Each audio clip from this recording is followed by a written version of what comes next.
So now Donald Trump has broken another promise to the LGBTQ community. Yep. This week, we find out that the Justice Department, during his first week in office, Mr. Sessions halted the Justice Department's efforts to defend in court the legality of Obama's administration's guidance to school districts on how to provide a safe and inclusive environment for transgendered students. A key part of that guidance advises school officials to allow transgender students to use restrooms based on their gender identity, not their birth certificate.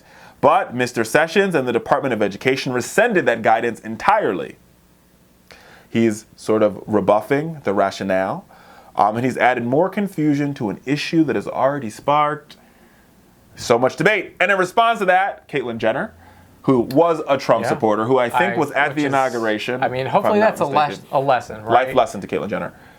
You are now a Democrat, or you're voting against your own interests. Or like I like to say, they are who we thought they were. Yep. If you thought that when he said, I will protect the LGBTQ community, he didn't mean it.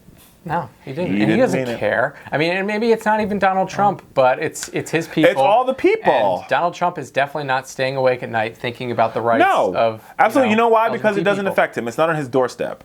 It's not on his doorstep. If he had a gay child, if he had a lesbian child, if he had a bisexual child, if he had a transgender child, then he would care. I don't know. I mean, he's not doing a great job with the Jewish community, and his daughter is Jewish. Yes, even though she's converted. Well, his close advisor is Jewish majorly. I mean, Jared Kushner stops working on Shabbat for a day. I feel as though, maybe it's just me, but I feel as though we're 2 years into this presidency. Yeah, and what it hasn't been 2 months yet, right? We're 42 days. That's sad. America. Is it going to slow down? Jesus, take the wheel. I mean, how many ideas can you come up with? I mean, here's the thing. We've heard a lot of executive orders and pronouncements and grand statements and stuff like that. But the fact of the matter is, Congress still exists, and you make executive orders, but there's only so much you can do without legislation. Laws. And Republicans, they like I said last week, and I'll say it again, they know how to campaign. Right. When it comes to governing, yeah, they're good at putting the brakes on things, but whether they can push things, and it's going to be interesting because I think the establishment House Republicans and in the Senate as well have really been secretly just plotting in their lairs for this agenda that they have for the country. And they're not ready. I don't understand how they're not ready. I really don't understand. They're literally they have 2 votes shy in the Senate, and they literally have a supermajority in the House.